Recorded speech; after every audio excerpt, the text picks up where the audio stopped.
everyone, welcome to my first vlog video. প্রথমেই শুরু করছি খাবার দিয়ে। রাতের বেলায় মাটন পোলাও অ্যান্ড চিকেন কষা দিয়ে ডিনার করতে করতে সবাই মিলে হঠাৎ করে একটা ফ্যামিলি শর্ট ট্রিপের প্ল্যান করে ফেললাম। প্ল্যান শেষ হতেই ডিনারটা তাড়াতাড়ি সেরে নিয়ে দেরি দ্বারা না করেই চলে এসেছি প্যাকিং করতে। আর এই ট্রলিটি আমি কিছুদিন আগেই কিনেছি, একদম ছোট্ট একটি ট্রলি, যেটা একদিনের ট্যুরের জন্য সুইটেবল অ্যান্ড কমফোর্টেবলও নিয়ে যাওয়ার জন্য। তো দেখতে দেখতে আমার প্যাকিং কমপ্লিট।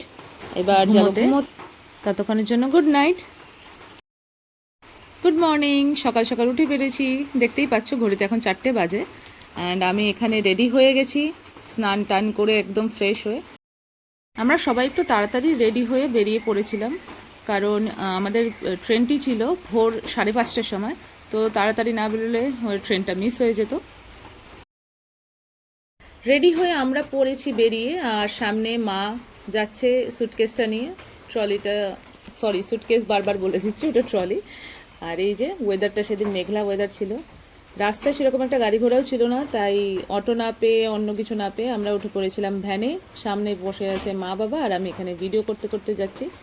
আর এই যে এটা আমাদের, আমি যেখানে থাকি আর কি, সেখানকার মেন রোডটা পুরোটাই শান্ত, একদম নির্জন। অবশ্য 5টার সময় কেই থাকবে। দেখতে দেখতে পৌঁছে গেছিলাম স্টেশনে, হাবড়া স্টেশন। যারা আমাকে চেনে সবাই জানো আমি হাবড়ায় থাকি। তো একদম পুরো ফাঁকা, পুরো না তবে একটু একটু ফাঁকা ছিল। আর এখানে আমি আমার আউটফিটটা দেখাচ্ছি, কারণ আমি তখন দেখাতে চেয়েছিলাম বাড়িতে থেকে, কিন্তু ক্যামেরাটা করে দিচ্ছিল এখানে আমার বাবা, তাই উনি বুঝতে পারেনি, ফোনটা একটু বেঁকে গেছিলো, তাই তোমরা একটু অ্যাডজাস্ট করে নিয়ে। আর এখানে মা একটা আন্টির সাথে কথা বলছিল, পাড়ারই একটা আন্টির সাথে দেখা হয়ে গেছিলো। তো আমরা ট্রেনে করে এখান থেকে আরেকটা ট্রেনে আমাদের জার্নি করতে হবে। মোট 3টে ট্রেন জার্নি ছিল, ছোট ছোটই ছিল, কিন্তু 3বার ট্রেন চেঞ্জ করতে হয়েছে। তো ওখান থেকে আরেকটা নেক্সট স্টেশনে, পরের স্টেশনে আমরা পরের গন্তব্যস্থলে আমরা পৌঁছে গেছি। আর এখানে খুব পরিমাণে ভিড় ছিল। আমি জানি না কেন সেদিন এত ভিড় ছিল, হয়তো কোনো রিজন ছিল ওখানকার, কিন্তু প্রচণ্ড পরিমাণে ভিড় ছিল। তাই এই ভিড় ঠেলে আমরা চলে গেছিলাম সোজা ব্রেকফাস্ট করতে, কারণ সবার পেয়ে গেছিলো খিদে। সকালবেলা অত ভোরে কিছু খেয়ে আবার বেরোনো হয়নি, ইভেন চাও পর্যন্ত মা বাবা খেতে পারেনি। তো এখানে আমরা সঙ্গে সঙ্গে ব্রেকফাস্টটা করে নিয়েছিলাম নেমেই, ভিড় ঠেলে, কারণ ট্রেন আসতে একটু লেট ছিল। তো ট্রেনের ওয়েট করতে করতে এই পায়রার একটু ভিডিওটা শ্যুট করে নিয়েছিলাম। দেন নেক্সট ট্রেনে আমরা উঠে পড়েছি। এবার আমরা চলে যাব আমাদের মেন গন্তব্যস্থলে, এটা হচ্ছে লাস্ট ট্রেনের জার্নি। এরপরেই চলে আসলো কৃষ্ণনগর সিটি জংশন। এতক্ষণে আপাতত তোমরা সবাই হয়তো বুঝতে পেরেছো যে আমরা কোথায় যাচ্ছি। তো আমরা যাচ্ছিলাম মায়াপুর। আর এখানে আমরা কৃষ্ণনগর সিটি জংশনে নেমেই চলে গেছিলাম অটো স্ট্যান্ডে। প্রথমে অ্যাকচুয়ালি আমরা গেছিলাম টোটো স্ট্যান্ডে, কিন্তু টোটোর যেই কাকুটা ছিল সেটা ছাড়তে খুব লেট করছিল তিনি, কারণ উনি বলছিল লোক না ভরলে ছাড়বে না। তো আমরা চেঞ্জ করে নিয়ে অটোতে উঠে যাই। আর হ্যাঁ, অটোতে গেলে ভাড়াও কম লাগবে আর পৌঁছে যাবে একটু তাড়াতাড়ি।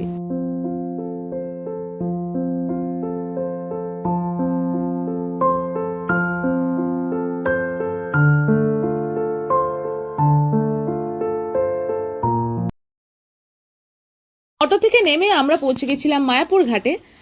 আর এখানে মা বাবার সামনে যাচ্ছে, আমি পিছনে একটু আস্তে আস্তেই চলেছিলাম।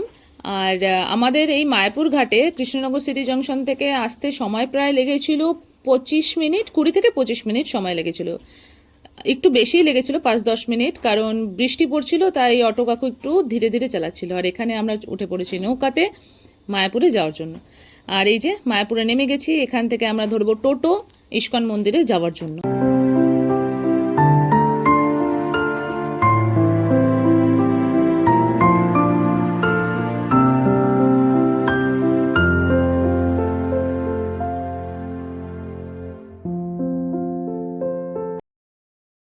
টোটো থেকে নেমেই আমরা চলে এসেছিলাম এই দোকানটিতে জল কিনতে।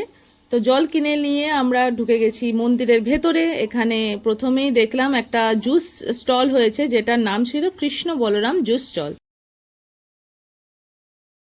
নেক্সট টাইম তোমরা এসেও এই জুস স্টল থেকে জুস ট্রাই করতে পারো। আর কারা কারা এর আগে এখান থেকে জুস ট্রাই করেছো আমাকে জানিও কমেন্টে। আর এখান থেকে আমরা চলে গেছিলাম গদা ভবনে রুমের জন্য। তো এখানে গদা ভবনে গিয়ে শুনি যে রুম বুক করার পরে মায়াপুর ট্যুরিস্ট সেন্টারটা ঘুরে ঘুরে দেখতে দেখতে চলে গেছিলাম সোজা রুমে। আর রুমে পৌঁছেই মা বাবা ফ্রেশ হয়ে চলে গেছিলো লাঞ্চ করতে। আর আমার জন্য লাঞ্চটা নিয়ে এসেছিল রুমের ভেতরে। আর এই লাঞ্চে ছিল, এখানকারই এটা ছিল লাঞ্চ, লাঞ্চে ছিল ভাত, আর এখানে ছিল পনির, মটরশুঁটি, আলু, কুমড়ো দিয়ে একটা তরকারি, আর বেগুনি, আর সেম আরেকটা ছিল পাঁচমিশালি ঘ্যাট বলতে পারো, সেখানে আমি পটল, কুমড়ো, আলু সবই দেখতে পেয়েছি। আর ছিল সাথে পায়েস, আর পায়েসে কাজু কিশমিশ দুটোই ছিল, কিশমিশটা তোমরা উপরেই হয়তো দেখতে পেয়েছো, জানি না দেখতে পেয়েছো কিনা। আর সাথে ছিল একটা লেবু। তো আমিও তাড়াতাড়ি খাওয়া দাওয়া শেষ করে নিয়ে হয়ে গেছিলাম রেডি বিকেলের জন্য, কারণ সবাই তোমরা জানো যারা যারা মায়াপুরে গেছো যে সন্ধ্যা আরতিটা এখানে খুব ভালো হয়, তো আমি ওইটা মিস করতে চাইনি। তো তাড়াতাড়ি খেয়ে দিয়ে রেডি হয়ে বেরিয়ে পড়েছিলাম, আর এখানে মা ক্যামেরা করে দিচ্ছিল, আর আমি আর বাবা যাচ্ছিলাম আগে আগে।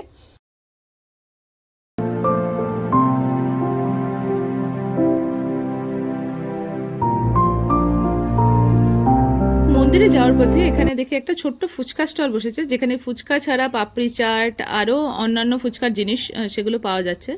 তো আমরা চলে গেছিলাম এরপর মন্দিরের একদম সামনেটায়। এখানে মন্দিরের সামনেটায় আমি অনেক বছর আগে গেছিলাম, তো তখন আমার মনে নেই, অনেক ছোটোবেলায় গেছিলাম, তখন এগুলো ছিল কিনা আমার মনে নেই, তবে এগুলো দেখে একটু অবাকই হলাম যে অনেকটাই পরিবর্তন হয়ে গেছে এখন। তো এখানে ছিল শু, মোবাইল জমা রাখার জায়গা, এটা মন্দিরের একটু আগে, একদম সামনে নেই, একটু আগে। আর এই সাইডে ছিল ভোগ প্রসাদ, সব কিছু যেখানে পাওয়া যায় প্রসাদ, সেই স্টল। মন্দিরে ঢোকার আগে দেখেই এখানে প্রসাদ বিতরণ করা হচ্ছে, খিচুড়ি প্রসাদ। তো এখানে মা সেটা নিতেই দাঁড়িয়েছিল, নিয়ে এসেছে এই যে দেখো খিচুড়ি শালপাতায় করে, অনেক দিন শালপাতায় এইভাবে খিচুড়ি দেখা হয়নি। তো খুব গরম ছিল, মা সেটাই বলছিল, খেতে পাচ্ছিল না হাততেও। মন্দিরের সামনে একটা পার্কের মতন বসার এরিয়া হয়েছে, এটা আগেও ছিল, তবে এখন একটু বেশি ডেভেলপ হয়েছে তাই দেখলাম। চারিপাশটা খুব সুন্দর লাগছিল, মাঝখানে ফাউন্টেন, আর সবাই আশেপাশে এখানে ফটো তুলতেই ব্যস্ত ছিল, আমিও তুলেছিলাম একটু। আর এখানে এই নিয়মাবলীটা কার কখন কিভাবে দরকার পড়ে আমি জানি না, তাই একটু ক্যাপচার করে তোমাদের সাথে শেয়ার করলাম। সামনে এগিয়ে গিয়ে দেখি এখানে ওনাদের সভা বসেছে, একটা মানে পাঠ চলছে, সভা না পাঠ চলছে।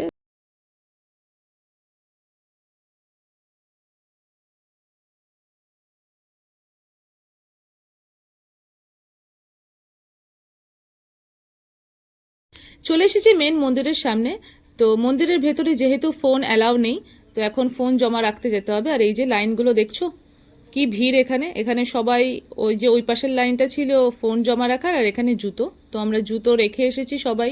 আর এখানে বাবা দাঁড়িয়েছিল লাইনে ফোন জমা দেওয়ার জন্য, আর আমিও বাবার সাথে লাইনের সাইডে অ্যাকচুয়ালি দাঁড়ানো ছিলাম। সন্ধ্যা আরতি শেষ হওয়ার পরে আমরা বেরিয়ে পড়েছিলাম মন্দিরের বাইরে।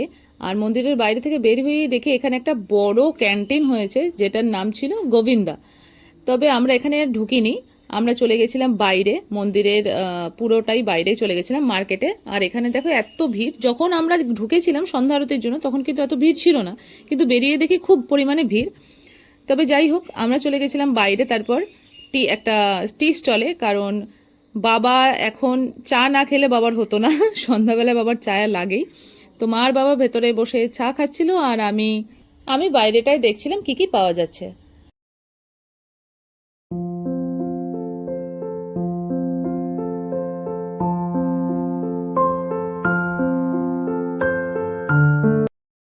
মার্কেটে কিছুক্ষণ ঘোরার পরে আমরা চলে গেছিলাম ফুচকা খেতে। আর যেই কাকুটার কাছ থেকে খেয়েছিলাম, কাকুটার ফুচকাটা সত্যি খুব ভালো বানিয়েছিল, আর দামটাও খুব রিজনেবল ছিল।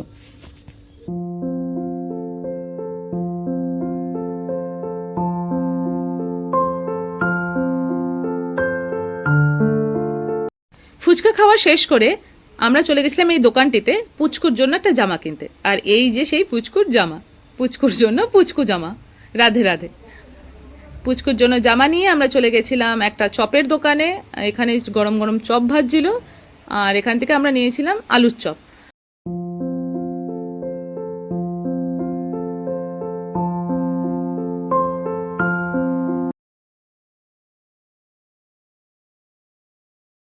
চপ খাওয়া শেষ করে আমরা চলে গেছিলাম এই দোকানটিতে, যেখানে পাপড়ি চাট আর ঘুগনি দুটো একসাথে পাওয়া যাচ্ছিল, আর ছোলা মাখাও ছিল, কিন্তু আমি নিয়ে নিয়েছিলাম পাপড়ি চাট। পাপড়ি চাট খেয়ে দেই চলে গেছিলাম সোজা ডিনার নিতে, রুটি আর তরকা, হ্যাঁ পুরো নিরামিষই ছিল। আর এখানে সবসময় নিরামিষ অ্যাভেলেবেল থাকে, কারণ অনেকেই মন্দিরের ভিতরে নিয়ে যায়, যেমন আমরা নিয়ে গেছিলাম। তো এখান থেকে ডিনার আমাদের নেওয়া হয়ে গেছে, রুটি আর তড়কা।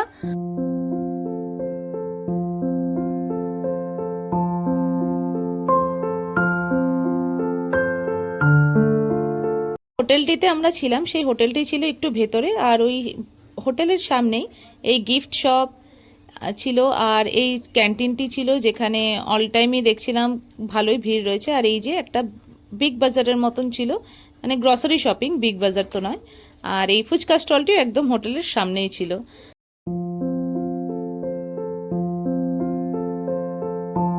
আমরা যে হোটেলটিতে ছিলাম বা যে ভবনটিতে ছিলাম, সেই ভবনের এন্ট্রি গেটটা ছিল এরকম, দুপাশে লাইট দিয়ে পুরো রাস্তাটা সাজানো ছিল।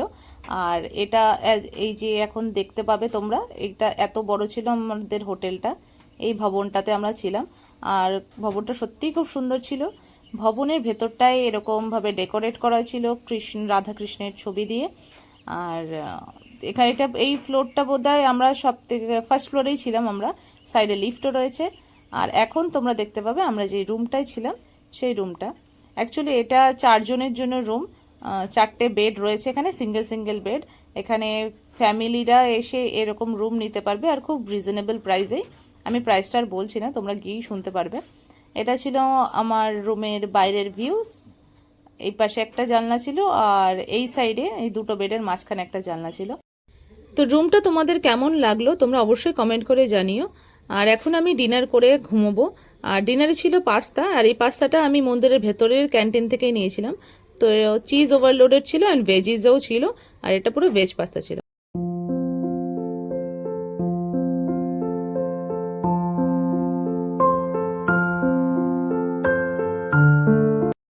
এবার ছিল মায়াপুরকে বিদায় জানানোর পালা। তো এখানে ক্যামেরা ধরে দিয়েছিল আমার মা। সকাল সকাল এখানে পড়ছে, বৃষ্টি হচ্ছিল খুব ভালোই। তো সেটাই দেখছিলাম বাইরে, যে এখন বেরোনো যাবে কিনা। তারপর ফাইনালি রেডি হয়ে নিলাম অ্যান্ড বেরিয়েও পড়লাম।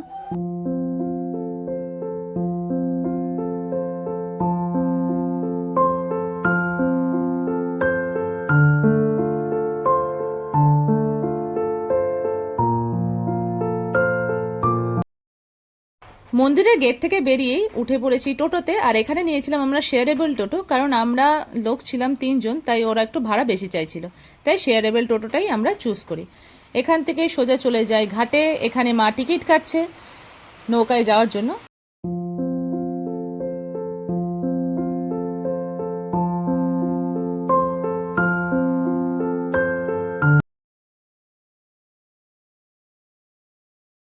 নদী পার হয়ে অটো করে পৌঁছে গেছিলাম কৃষ্ণনগর স্টেশনে।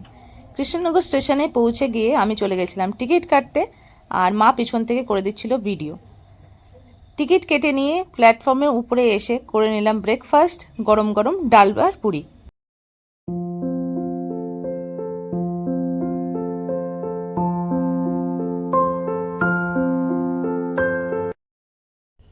খাওয়া দাওয়া শেষ করার পরেই চলে এসেছিল ট্রেন, আর আমরা উঠে পড়েছি ট্রেনে।